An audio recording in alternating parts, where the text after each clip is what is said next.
Buenas noches. Estamos un poquito atrasados, un pequeño inconveniente, último momento, pero aquí estamos. Eh, Espero que se encuentren bien y que podamos iniciar este estudio en breve para no terminar tarde, especialmente para aquellas personas que son del otro hemisferio, donde es mucho más tarde que aquí. Aquí son 6:10 y allá en Sudamérica tienen como las 10:10 de la noche. Así que vamos a tratar de empezar ahora mismo, ah, dándoles a todos, como siempre, una cordial bienvenida y entonces oramos para que Dios nos acompañe en este nuevo estudio. Querido Padre, te damos gracias porque terminamos una semana de actividades, de preocupaciones, de muchas cosas que son asuntos de nuestra vida diaria y que tanto necesitamos de un espacio de descanso, y tú has provisto este día hermoso que es el día de reposo que comienza la puesta del sol de este día, y te damos gracias porque podemos hacerlo estudiando tu palabra, recargando nuestras baterías espirituales con tu palabra. Pedimos, Señor, que nos acompañes, que nos des luz para que al analizar juntos este tema no solo lo podamos comprender, sino que también lo podamos atesorar en nuestros corazones y vivir de acuerdo a esta enseñanza que vamos a extraer de tu palabra. Bendice a cada uno de los presentes. Te lo pedimos y lo agradecemos en el nombre de Jesús. Amén. Bueno, como ustedes vieron, el título es Cuando se oscurece el alma. El año pasado, en alguna ocasión, hablamos de este tema.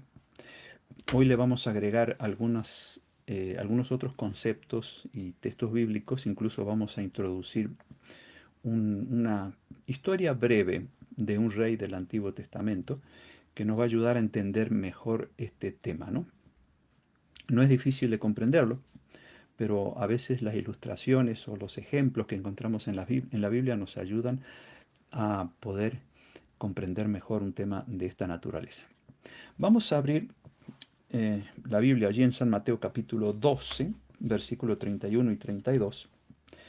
Allí está hablando Jesús y dice: Por tanto les digo, todo pecado y blasfemia será perdonado a los hombres, mas la blasfemia contra el Espíritu no les será perdonada. A cualquiera que dijere alguna palabra contra el Hijo del Hombre, le será perdonado, pero al que hable contra el Espíritu Santo, no le será perdonado ni en este siglo ni en el venidero. Una declaración bastante fuerte, sin duda, de Jesús. Pero Él no puede dejar de lado de decirnos estas cosas, tratándose de un pecado que no puede ser perdonado, y es la blasfemia contra el Espíritu Santo. ¿Cómo se llega a ese extremo? Bueno, vamos a analizarlo, a este tema, de tal manera que al final del desarrollo ustedes van a quedar bien instruidos respecto de este drama humano en el cual muchas personas han caído. El primer ejemplo que tenemos en la Biblia del pecado contra el Espíritu Santo, el pecado imperdonable, es Lucifer. Ah, Sin embargo, podemos ver el gran amor y la misericordia que Dios tuvo por este ángel y por todos los que lo escuchaban, porque estuvo en el cielo tanto tiempo como para poder engañar a la tercera parte de los ángeles de Dios, que finalmente fueron expulsados aquí a la tierra. Pero ¿cuánto tiempo llevó ese proceso? Sin duda que no fue de un día para otro.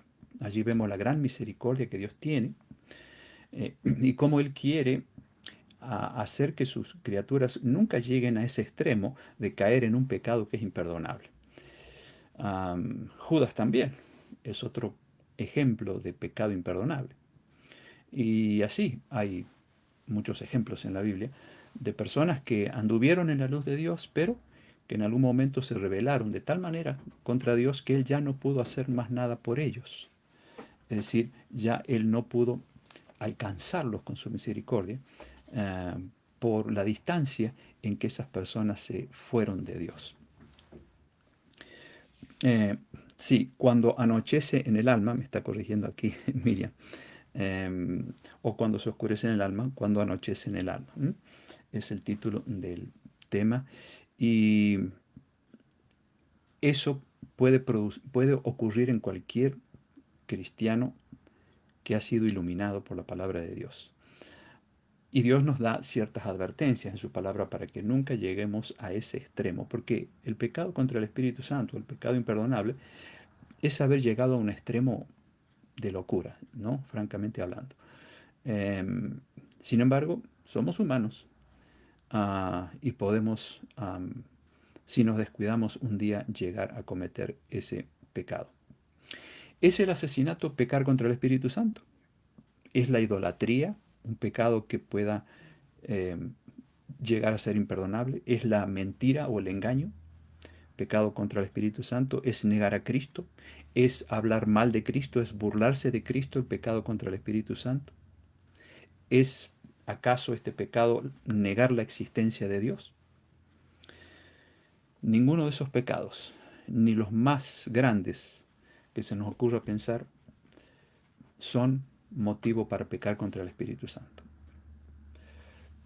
Tenemos el caso de David, por ejemplo. Hay muchos ejemplos en la Biblia, pero David cometió homicidio y adulteró. Y el homicidio lo cometió para poder adulterar, ¿no? Sin embargo, vemos a un David escribiendo el libro más largo de la Biblia, 150 capítulos, que es el libro de Salmos. ¿Hasta dónde llega la misericordia de Dios por un hombre que estuvo tan alejado de Dios? Aunque era un hijo de Dios, sin embargo, en algún momento su cabecita se perdió y no pecó contra el Espíritu Santo. Eso nos puede dar la tranquilidad de que si nosotros aún hubiéramos hecho esa locura, todavía estamos dentro del círculo de la misericordia de Dios. ¿Queda claro? Entonces, pecar contra el Espíritu Santo no es la violación de la ley de Dios simplemente. Hay algo más, y lo vamos a ir entendiendo en la medida que veamos algunos otros textos. Primera de Juan 1.9, allí dice San Juan que si confesamos nuestros pecados, no importa la gravedad del pecado, Él, hablando de Jesús, es fiel y justo para perdonar nuestros pecados y limpiarnos de toda maldad. San Pablo en Hebreos 8.12 dice, no me acordaré más de sus iniquidades y pecados. Perdona tan amorosamente Dios que borra para siempre los pecados cuando realmente uno los ha confesado con sinceridad de corazón, ¿no? Con tristeza, con verdadero arrepentimiento. Ahora, la única forma de entender el pecado imperdonable es cuando lo vemos en la forma en que él actúa a través de cómo se enseña su accionar en la Biblia. Vamos a ir al Génesis, por ejemplo. Génesis capítulo 1, versículo 2. Allí dice que la tierra estaba desordenada y vacía, las tinieblas estaban sobre la faz del abismo o de la tierra, y el Espíritu Santo, se movía, el Espíritu de Dios se movía sobre la faz del abismo. En realidad lo que dice Génesis allí no es que la tierra estaba en un caos, era un desorden total, porque Dios es un Dios de orden, sino que la palabra hebrea usada allí para desorden quiere decir desadornada. O sea, la tierra estaba sin ese toque de la creación de Dios que la haría hermosa, ¿no?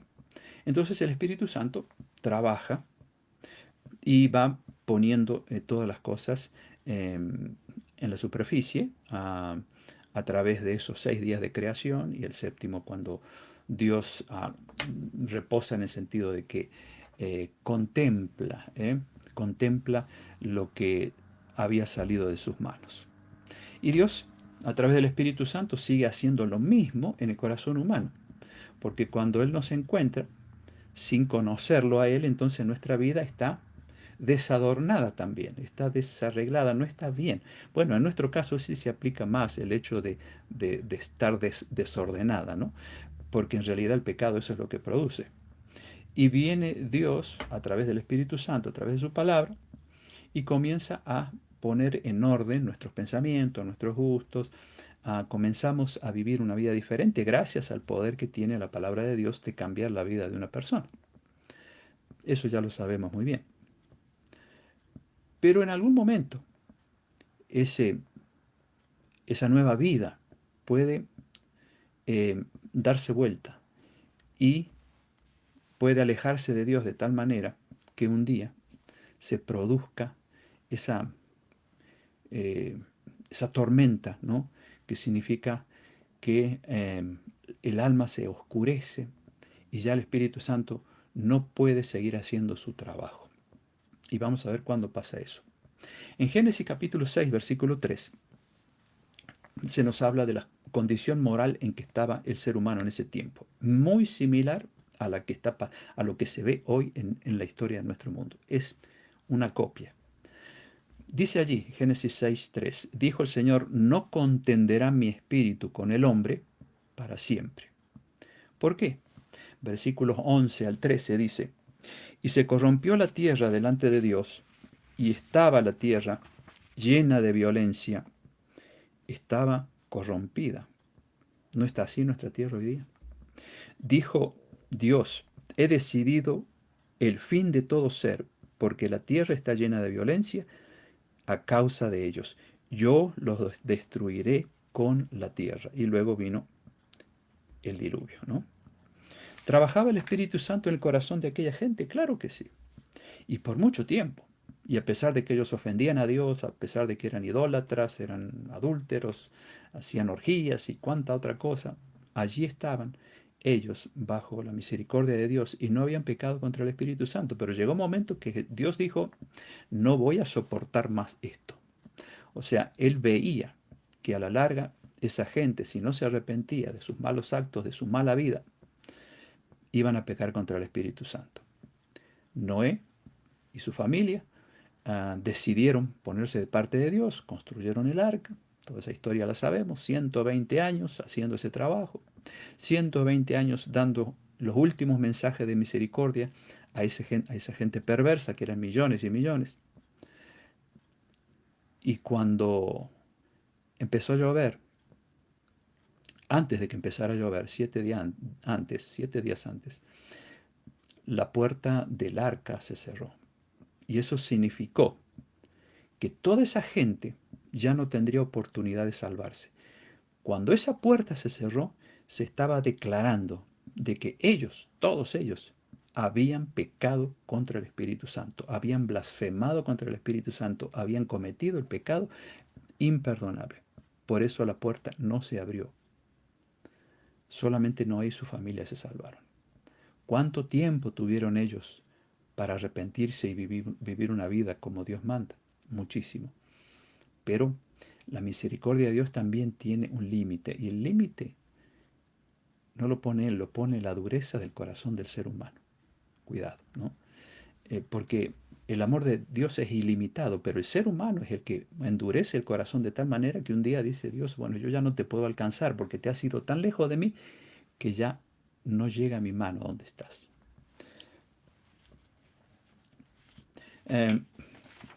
¿Qué hace el Espíritu Santo? Bueno, dice en el capítulo 16 de San Juan, versículo 8, que Él convencerá al mundo de pecado, de justicia y de juicio. O sea, no es un predicador como yo el que va a convencer a una persona a que haga lo que Dios dice en su palabra. Yo no tengo poder. Soy tan solo un instrumento humano, un vaso de barro, como dice en la Biblia. Pero es el Espíritu Santo el que convence a la persona, que deja que Él la convenza. Volvemos a este ejemplo que siempre lo doy. A mí me enseñaron que tal cosa es rojo. La Biblia viene y me dice es blanco. Ah, pero yo voy a seguir haciendo rojo. Bueno, pero la Biblia te dice que no lo hagas más porque no es rojo, es blanco. Así te enseñaron a ti, pero deja eso porque no es así. Pero si yo sigo aferrado a lo rojo, entonces lo que hago es entristecer al Espíritu Santo que me está diciendo, no lo hagas, no lo hagas, ya no es más rojo, ahora es blanco. Ah, es que a mí me enseñaron así, yo voy a seguir así. ¿Se dan cuenta? Entonces yo comienzo a discutir al Espíritu Santo, que me está queriendo convencer de que lo que tengo que creer es blanco y no rojo, pero yo prefiero más hacer lo que me enseñaron, lo que me dice la tradición, lo que hicieron mis familiares por ignorancia en el pasado y no lo que Dios manda. Entonces, no es eso pecado contra el Espíritu Santo todavía, no. Es entristecerlo, porque es el Espíritu el que quiere convencerme. Como aquella señora que les comenté vez pasada, que había ido a un curso que yo di sobre las profecías del Apocalipsis y uno de los temas tenía que ver con los mandamientos. Y cuando fui a visitarla a la casa le dije, ¿cuál de los dos mandamientos usted acepta ahora? Ha visto cuáles son los verdaderos, Éxodo 20, y les muestro los que a usted le enseñaron, aquellos que están cambiados, modificados. ¿Con cuál de los dos se queda? Y finalmente la señora dijo, yo me quedo con estos, o sea, los modificados, no con los verdaderos. Eso es entristecer al Espíritu Santo. Y si esa señora eh, fallece habiendo tomado esa decisión, se va a perder. ¿Por qué? Porque el Espíritu Santo la quiso convencer de los verdaderos mandamientos, pero ella prefirió los otros. Pecado contra el Espíritu Santo, se va a perder. ¿Queda claro? Bueno, también el Espíritu Santo, como dice Juan 3:8, produce un cambio cuando nos convence. Si no nos convencemos de lo que Él nos enseña, es decir, no me dejo convencer, entonces no va a producir este cambio. Quiero recordar el caso del diálogo de Jesús con Nicodemo. Era un religioso, pero tenía dilemas con el Espíritu Santo porque él no estaba viviendo una vida transformada por el poder de Dios.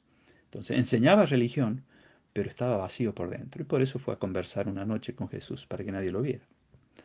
Y Jesús le dijo una gran verdad. El viento sopla de donde quiere y oye su sonido, mas ni sabes de dónde viene ni a dónde va. Así es todo aquel que es nacido del Espíritu. Le dio una lección allí Jesús a este religioso de qué significa tener el Espíritu Santo en la vida. En otras palabras, le dijo, tú tienes que nacer de nuevo, se lo había dicho anteriormente. Si no naces del agua, el bautismo, y del Espíritu, no vas a entrar al cielo. Y Nicodemo abrió bien los ojos y dijo, uy, es cierto, me está faltando lo más importante. Yo sé mucho de religión, pero no estoy viviendo a la altura de lo que el Espíritu Santo quiere hacer en mi vida. ¿Queda claro? Otra cosa que hace el Espíritu Santo, San Juan 16:13, dice que el Espíritu Santo nos guía a cuánto de la verdad, al 50%, al 80% o al 100%. Al 100%, claro. Porque ahí dice en Juan 16:13, Jesús dice, cuando venga el Espíritu de verdad, Él los guiará a toda la verdad, toda. Es decir, nadie puede decir, hay miles de religiones, ¿quién sabe dónde está la verdad? Si eres sincero y estudias la palabra de Dios con temor, con reverencia, con humildad, la promesa está allí que Jesús da en Juan 16:13, que el Espíritu Santo te va a guiar a toda la verdad, porque hay mucha gente que nunca llega a toda la verdad porque quiere acomodar la religión a su manera de pensar. Ese es el problema. ¿eh? Quiere acomodar su religión a la manera de cómo le enseñaron a él de chico. Es decir, quiere quedar bien con los dos señores. Pero Jesús dijo, no puedes servir a dos señores, porque a uno vas a amar y al otro vas a odiar. Y si quieres servir a otro señor, seguramente vas a amar al señor falso.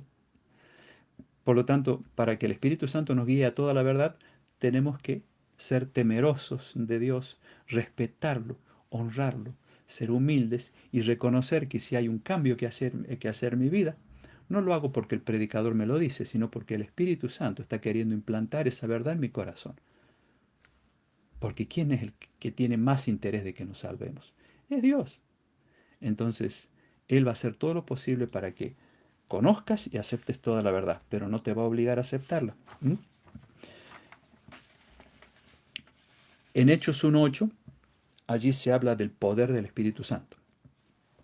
Eh, allí Jesús les había dicho a los apóstoles, después que Jesús ascendió al cielo, que después que resucitó, y ustedes recibirán poder cuando haya venido sobre ustedes el Espíritu Santo. Ese poder que los capacitó para predicar el Evangelio en una forma, eh, valga la redundancia, poderosa, porque el Espíritu Santo tocaba el corazón de los incrédulos y de los paganos de tal forma que la gente se convertía en poco tiempo y se bautizaban miles y miles, ¿no?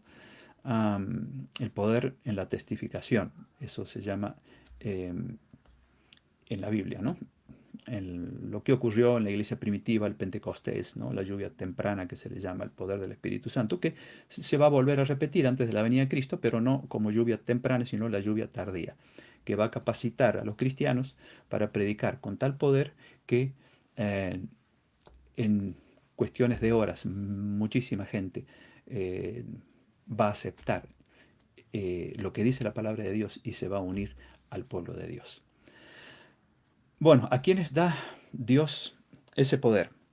San Juan 14, 15 al 17. Miren lo que dice Jesús allí. Si ustedes me aman, guardan mis mandamientos y yo rogaré a mi Padre y les dará otro consolador, que se refiere al Espíritu Santo, para que esté con ustedes para siempre el Espíritu de verdad. Es decir, Jesús dice, miren, quieren recibir poder, no solo para dar testimonio de Él, sino para vivir una vida transformada, convertida, con un corazón nuevo.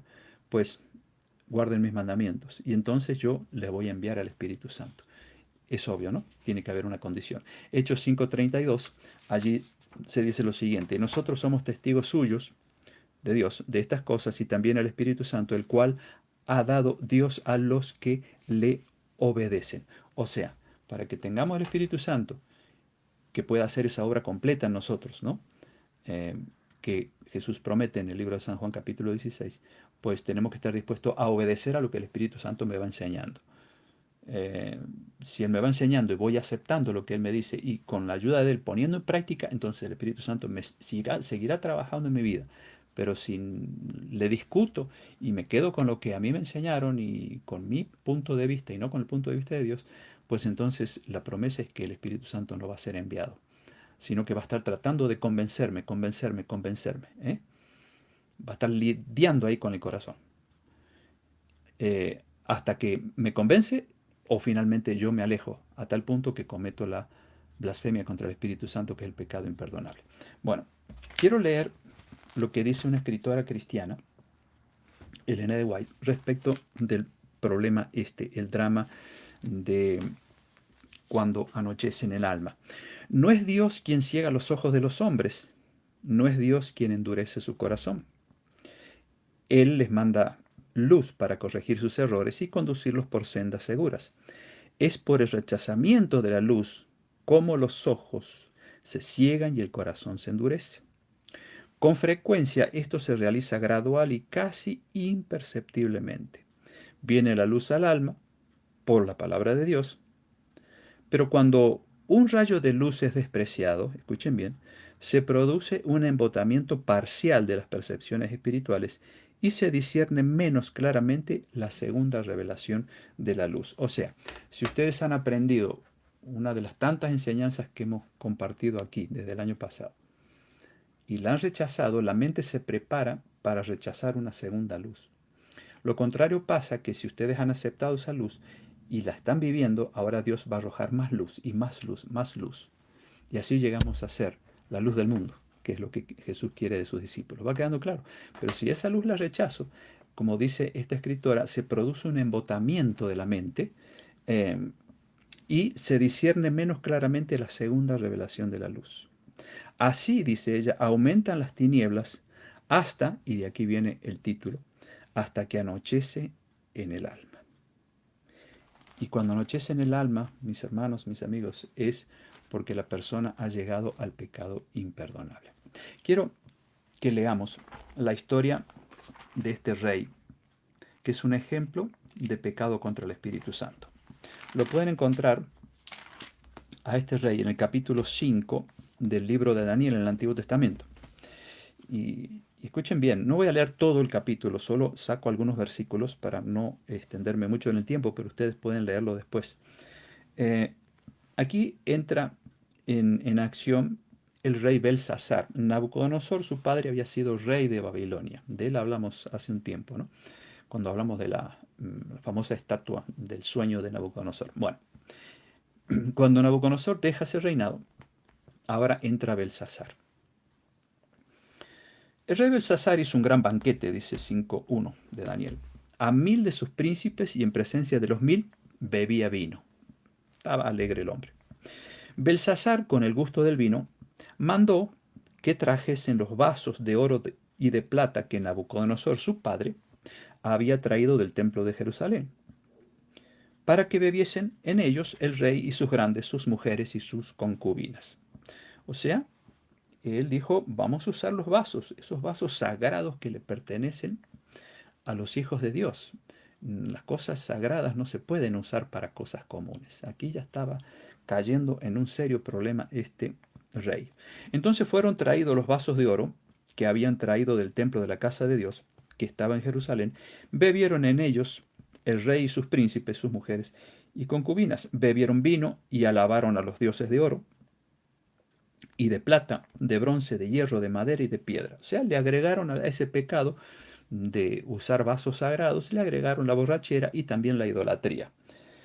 En aquella misma hora, escuchen bien esto, versículo 5, aparecieron los dedos de una mano de hombre que escribía delante del candelero sobre lo encalado de la pared del palacio real, y el rey veía la mano que escribía, una mano misteriosa. Y entonces él ahí sigue diciendo la historia que manda a los astrólogos, a los magos, toda esa gente a que le adivinaran o le tradujeran qué eran esas palabras que estaban allí escritas en la pared. Obviamente no pudieron. Esa gente con sus ciencias no lograron hacerlo porque pues esas ciencias no son aprobadas por Dios, ¿no? Son ciencias diabólicas. Pero Belsasar sabía que había un hombre muy especial, que había dejado un testimonio tremendo de fidelidad en la historia de su padre, de Nabucodonosor. Y se refiere, obviamente, a Daniel. Y le dijeron, hey, Belsasar, hay un hombre que sabe de estas cosas, y yo creo que tienes que llamarlo para que él te descifre esas palabras. Entonces, eh, dice en el versículo 23, estoy salteando un poco la historia para no detenerme demasiado tiempo, le dice Daniel a Belsasar, contra el Señor del cielo te has ensoberbecido, e hiciste traer delante de ti los vasos de su casa, y tú y tus grandes, tus mujeres, tus concubinas, bebisteis vino en ellos. Además de esto diste alabanza a dioses de plata y oro, de bronce, de hierro, de madera, de piedra, que ni ven, ni oyen, ni saben. O sea, el hombre era un idólatra. Y al Dios en cuya mano está tu vida y cuyos son todos tus caminos, nunca honraste.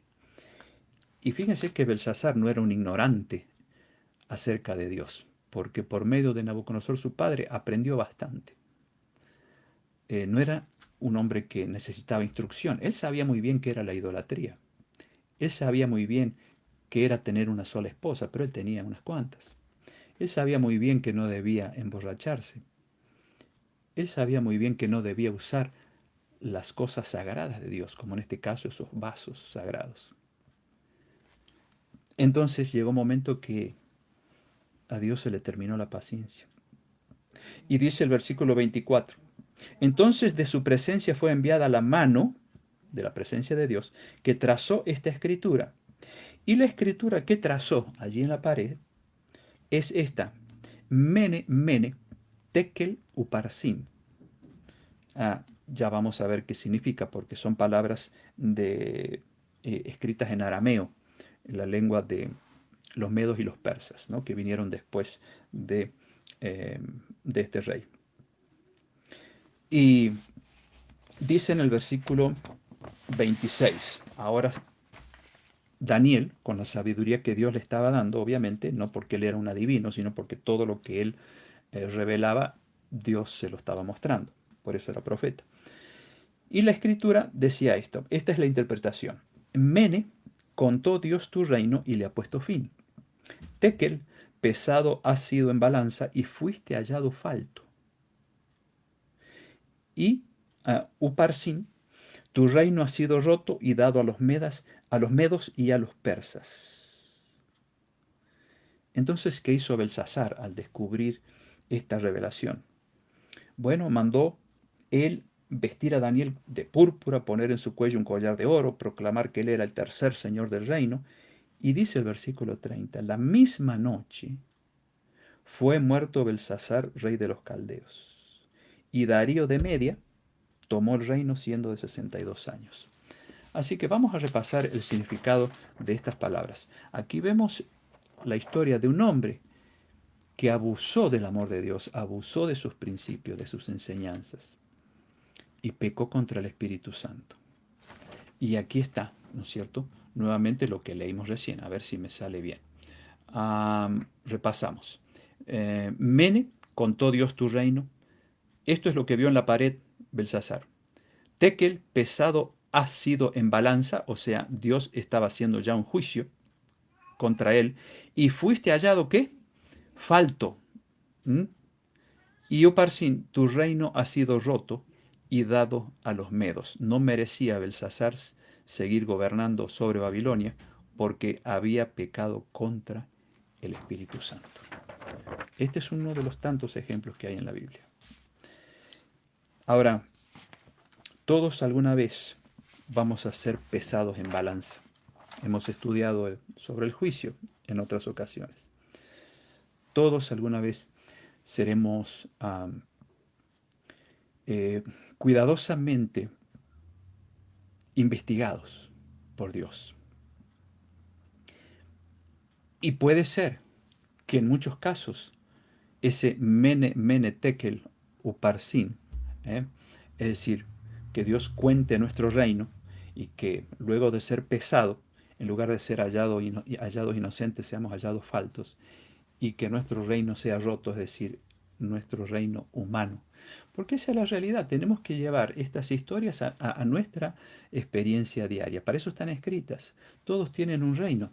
No somos un Belsasar, obviamente, pero sí tenemos nuestro reino, el reino del yo, el reino de la religión propia, el reino de acomodar las cosas de Dios como a mí me gusta, el reino de hacer lo que me dicen los seres humanos y no lo que me dice Dios. Jesús dice, buscad primeramente el reino de Dios y su justicia, no busques el tuyo, porque el tuyo te va a llevar a la perdición como lo llevó a Belsasar. Cada vez que la gente, dice esta escritora cristiana, rechace la verdad, habrá mayor confusión en su mente y más terquedad en su corazón, hasta que se hunda en su temeraria incredulidad. Por eso siempre les digo, tomen decisiones después de estudiar la palabra de Dios. Esto no es un pasatiempo, no es simplemente vamos a leer a ver las cosas bonitas que Dios tiene. Tiene muchas cosas bonitas, pero también hay advertencias, hay palabras duras para aquellos que no quieran vivir las cosas bonitas. ¿Queda claro? Porque las cosas bonitas de Dios son para hacernos felices, para hacernos libres, para que el Espíritu Santo pueda transformar nuestro corazón y ponga en nosotros el deseo de obedecer a lo que Dios nos enseña. Pero si habiéndonos enseñado tantas cosas, preferimos mantenernos al margen por el qué dirán y por muchas otras cosas, entonces estaremos defendiendo nuestro propio reino. Y un día ese reino va a ser puesto en balanza, va a ser pesado. Y nos puede pasar como le pasó a Belsasar. Según Tesalonicenses 2, versículo 10 al 12, San Pablo dice allí que los que se pierden va a ser porque no recibieron el amor de la verdad para ser salvos. Claro, se necesita amar la verdad, se necesita amar. No la tradición de las tradiciones de los hombres y los dogmas humanos, no. La verdad de Dios, la verdad de su palabra. Y si uno no la ama, pues obviamente que no queda otro camino que la perdición. Por eso dice San Pablo, aquellos que no aman la verdad para ser salvos, Dios les envía un poder engañoso para que crean la mentira, a fin de que sean condenados todos los que no creyeron a la verdad, sino que se complacieron en la injusticia. Y ustedes pueden decir, pero ¿cómo Dios va a enviar un espíritu de mentira si Dios es un Dios de verdad? Es que es fácil entender esto. Cuando la verdad me es presentada, yo me confronto con la verdad y yo digo, no, yo me quedo con lo que me enseñaron. ¿Qué camino me queda? ¿Otra verdad? No, me queda el camino de la mentira. Es decir, Dios no es que manda la mentira, sino que yo soy el causante de aceptar la mentira por rechazar la verdad. ¿Queda claro? En ese sentido, dice San Pablo esto. Es como cuando en el Antiguo Testamento dice que Dios endureció el corazón del faraón para que no dejara salir al pueblo de Israel. En realidad Dios no endurece el corazón, Dios lo ablanda. Pero el faraón, a pesar de todas las plagas que le cayeron, y a pesar de perder incluso a su hijo en una de esas plagas, sin embargo, él endureció su corazón de tal manera que salió detrás del pueblo de Israel y murió ahogado en el Mar Rojo. Entonces, Dios es la causa de que el corazón se endurezca. ¿Por qué? Porque Faraón no quiso aceptar lo que Dios manda. No queda otro camino, no hay un estado neutral. O estamos del lado de la verdad o estamos del lado de la mentira. No existe término medio. Como siempre lo digo, Jesús lo dijo. El que no es conmigo, contra mí es. El que conmigo no junta, desparrama. No dice, está planeando desparramar. Simplemente desparrama. Está planeando estar junto. No, conmigo o con el mundo. No, no, simplemente si no está con Cristo, está con el mundo, está con el pecado. No hay término medio, queda claro. El Espíritu Santo quiere convencernos de eso también, de que no podemos jugar con la verdad.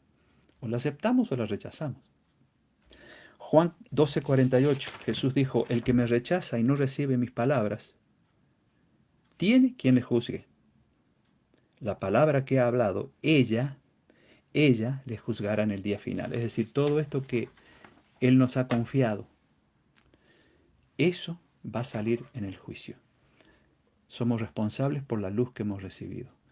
O la acepto, la vivo de corazón y le agradezco a Dios por esa verdad que me hace libre, o sigo encadenado al error. No hay término medio. ¿Qué es pecado entonces imperdonable? ¿Qué es el pecado imperdonable? Es cuando se resiste al Espíritu Santo tantas veces, que llega un momento que Él ya no puede hacer más nada. Es como cuando tú estás en un camino equivocado y alguien te llama y dice, no vayas por ahí. Y tú dices, no, no, déjame, yo sé por dónde voy. Y esa otra persona te dice, no vayas, y tú te vas alejando cada vez más. Y esta persona te dice, no vayas, no vayas por ahí. Y yo me voy alejando, alejando, alejando, alejando. Y la voz esa que está llamando para decir, no vayas, no vayas, cada vez la escucho menos, ¿no es cierto? Porque al alejarnos de esa voz de advertencia, cada vez se hace menos audible lo que me están diciendo. No vayas, no vayas, hasta que finalmente esa persona, que puede ser tú, puede ser yo, ya no oye más esa palabra de advertencia. No oye. Y entonces, como ya no oye más y esa persona decide seguir en camino erróneo, termina cayendo al abismo y se muere. ¿Cuántas veces nos advierte el Espíritu Santo? No vayas por ahí porque te vas a perder, no vayas, no hagas esto, no hagas aquello. Pero si nos vamos alejando de la voz de Él, llegará un momento que ya no la podremos escuchar más. Es lo que pasó con Lucifer en el cielo. Tantas veces Dios lo llamó al arrepentimiento, pero tan lejos Él se iba de Dios que un día ya no pudo escuchar más la voz de misericordia de Dios. Y entonces cometió el pecado imperdonable. O sea, cuando ya no sentimos el deseo de arrepentirnos, porque ese deseo lo produce el Espíritu Santo en nosotros. No yo no tengo poder para crear en ti el deseo de arrepentimiento, eso lo produce el Espíritu Santo. Cuando ya no oímos esa voz que nos dice arrepiéntete, vive una vida nueva, acomoda tu vida de acuerdo a lo que te dice la palabra, entonces llega un momento que no hay deseo de arrepentirse porque concluimos de que así como estamos vamos bien, y entonces el Espíritu Santo dice, bueno, ya esta persona ha cerrado su corazón de tal manera que, como decimos vulgarmente, no le entran balas, ya no puede hacer más nada. Y, digamos, en otra forma de definir el pecado contra el Espíritu Santo, es el pecado no confesado. Porque, fíjate, si tú estás convencido que lo que crees fuera de la palabra de Dios es correcto y le discutes al Espíritu Santo diciendo, no, yo voy a hacer como me enseñaron o como yo creo, entonces le estás diciendo al Espíritu Santo, lo que tú me estás enseñando está equivocado. O sea, le estás atribuyendo al Espíritu Santo una obra diabólica. ¿Queda claro? Y finalmente estás diciendo, yo estoy en lo correcto, tú estás equivocado, como aquella señora que le mostré los 10 mandamientos verdaderos y los falsos. ¿Qué eligió ella? Los falsos. Entonces, ¿puede ella sentir el deseo de arrepentirse? No, ¿por qué? Porque ella cree que está en lo cierto. Entonces el Espíritu Santo dice, bueno, hasta aquí llego, ya no puedo más. Terrible, ¿no? Bueno, vamos terminando con lo último. Entonces, atribuir al Espíritu Santo una obra diabólica es cuando se lo rechaza, diciendo con ese rechazo, diciéndole a él, tú estás equivocado, yo estoy en lo cierto. Entonces, eso jamás podría llevar a ninguna persona a sentir el deseo de arrepentirse. ¿Arrepentirse de qué? Si tú crees que estás en lo cierto y que Dios está equivocado. Y yo sé que esa no es la experiencia de ninguno de nosotros, pero puede ser, puede serla. Por eso Dios nos manda esta advertencia, para que no se oscurezca el alma, para que no haya un día, como dice el título, un anochecer en el alma. Debemos vivir a la altura de la luz que Dios nos va mostrando en su palabra, con la ayuda de Él, por supuesto. ¿Para qué? Para que vayamos por un camino seguro que nos lleva al cielo. Pero si nosotros porfiamos, discutimos a Dios, no a mí, sino a Dios, entonces estamos entristeciendo al Espíritu Santo y un día, si nos descuidamos, podemos llegar a cometer la blasfemia contra el Espíritu Santo, que es el pecado imperdonable. Si ustedes están aquí, por más cosas malas que hayan hecho en el pasado, es señal de que no han pecado contra el Espíritu Santo. ¿Queda claro? Para que se queden tranquilos. Podemos hacer muchas cosas malas, pero mientras sintamos el dolor del pecado y eso nos lleva al arrepentimiento, vamos bien, porque es el Espíritu Santo el que produce eso en nosotros.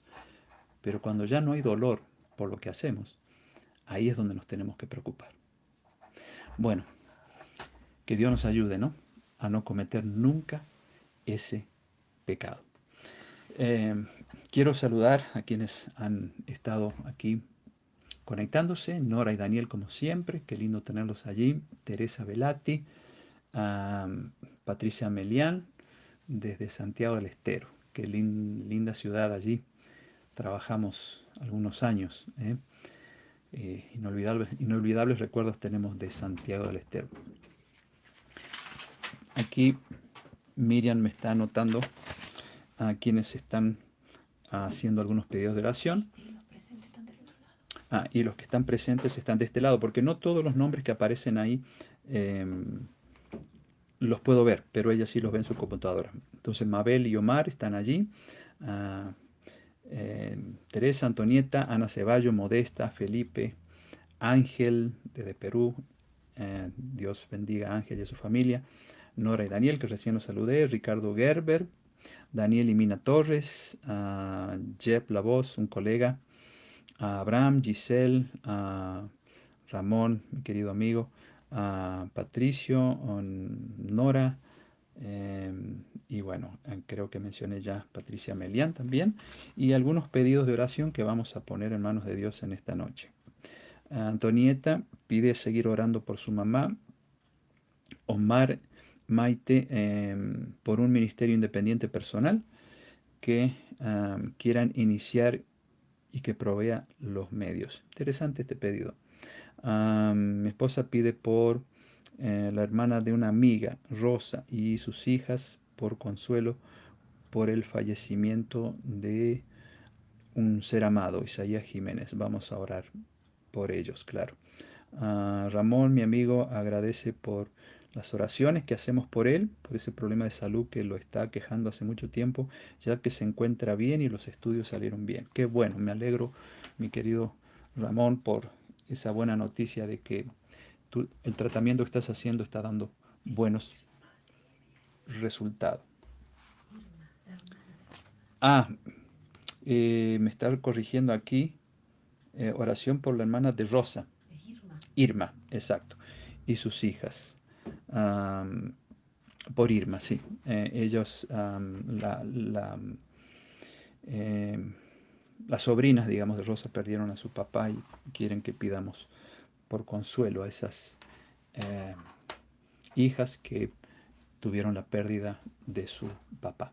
Bueno, vamos entonces a tener una oración y pedir también a Dios que nos ayude a vivir conforme a lo que el Espíritu Santo va poniendo en nuestro corazón, ¿sí? Querido Señor, te damos gracias porque en esta noche hemos podido entender lo que Jesús quiso decir allí en San Mateo capítulo 12, cuando mencionó que cualquier pecado puede ser perdonado. Aun si habláramos en contra de Jesús, aún así Él nos perdona. Pero que no puede haber perdón para aquel que blasfema contra el Espíritu Santo. Ahora entendemos qué es eso. Te rogamos que nos ayudes a obedecerte y a poner en práctica tus enseñanzas, porque eso es lo que el Espíritu Santo, al fin y al cabo, está haciendo en nuestras vidas, para liberarnos del error, para liberarnos del pecado y para prepararnos para cuando Jesús venga. Ayúdanos a todos, danos ese poder del Espíritu Santo que puede cambiar nuestras vidas también. Queremos rogarte, Señor, por algunos pedidos que hemos recibido por Antonieta, por su mamá, que le ayudes a experimentar una recuperación favorable en su salud, por Omar, eh, Maite, ese proyecto especial que él tiene, Señor, de poder llevar el Evangelio a muchas más personas. Rogamos que tú prosperes ese proyecto. También queremos rogarte por las hijas de Irma, que han perdido a su papá, que les des consuelo a ellas, con la esperanza de que un día, cuando Jesús venga, nuestros seres amados que han creído en ti serán levantados para unirse con sus familiares y amistades y no separarse nunca más. Que esa sea la esperanza que tengan estas jóvenes. También por Ramón, mi querido amigo, agradece por las oraciones que estamos haciendo por él, porque su salud está mejor, porque los estudios han salido buenos. Pedimos que lo sigas cuidando. Bendice también a su esposa y a todos los seres queridos de su familia. Gracias por habernos acompañado. Danos un lindo sábado, buen descanso, un lindo fin de semana también, y que el martes podamos tener la bendición de encontrarnos nuevamente aquí. Gracias por habernos escuchado. En el nombre de Jesús oramos. Amén. Bueno, que tengan un lindo fin de semana, que lo disfruten bien, cuídense mucho y el martes, si Dios quiere, nos volvemos a encontrar. Y como siempre decimos, que la paz de Cristo los acompañe siempre. Hasta pronto.